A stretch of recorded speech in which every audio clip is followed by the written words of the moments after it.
আমি আমার রেগুলার ডেজের মতো কাজ করছিলাম, নট রেগুলার ডেজ বিকজ আমার নর্মাল ডেজে স্কুলস থাকে, আরও অনেক কাজ থাকে বাইরে। সো আজকে আমি একটু ফ্রি, ফ্রাইডে স্যাটারডে আমি একটু রিলিভ থাকি, ফ্রি থাকি, বাট স্টিল আমি কাজ করছি সকাল থেকে। অ্যান্ড সাডেনলি আমি হঠাৎ করে আমার ফোন চেক করে দেখি একজন মহান ব্যক্তি, তার নাম হচ্ছে ফারহান আহমেদ, আমাকে মেসেজ দিয়েছে বা কমেন্টস করেছে যে টিচার আভাবে নাশানাশি। ওকে, ফার্স্ট অফ অল, যেহেতু আপনি আমাকে টিচার বলেছেন, টিচারের স্পেলিংটা ভুল আর নেই ভাইয়া, আভাবে নাশানাশি। ভাইয়া ফার্স্টে কমেন্ট করার আগে নিজের স্পেলিংটা চেক করবেন, যেহেতু আমি টিচার আর একজন টিচার মানুষকে আপনি কমেন্টস করছেন।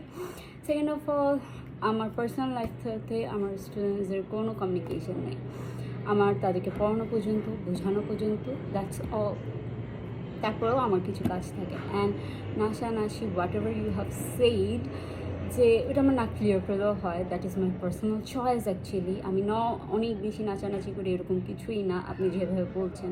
অ্যান্ড রেসপেক্টফুলি সেটা হচ্ছে যে হ্যাঁ, আগে আপনার স্পেলিংটা ঠিক করেন প্লিজ। অ্যান্ড ওইটা আমার পার্সোনাল চয়েস, আমি কী করি না করি, ঠিক আছে? আমার স্টুডেন্টরা এসে আপনার মতো আজাইরা না যে ওরা সারাক্ষণ স্ক্রোল করবে, ঠিক আছে? তাদের অনেক পড়াশোনা আছে, তাদের লাইফের অনেক কাজ আছে। অ্যান্ড ইভেনচুয়ালি মেবি আপনি অনেক খালি দেখে আপনি এই কমেন্টটা করতে পেরেছেন, না হলে তো আসলে এরকম কমেন্টস করতে পারার কথা না। অ্যান্ড এটা আমার চয়েস, আমি কি করব না করব আমি তো আপনার কাছে জিজ্ঞেস করে করব না, রাইট? সো আমার অনেক কাজ থাকে, আমি একটা কাজ করি না, আমি অনেকগুলো কাজ করি।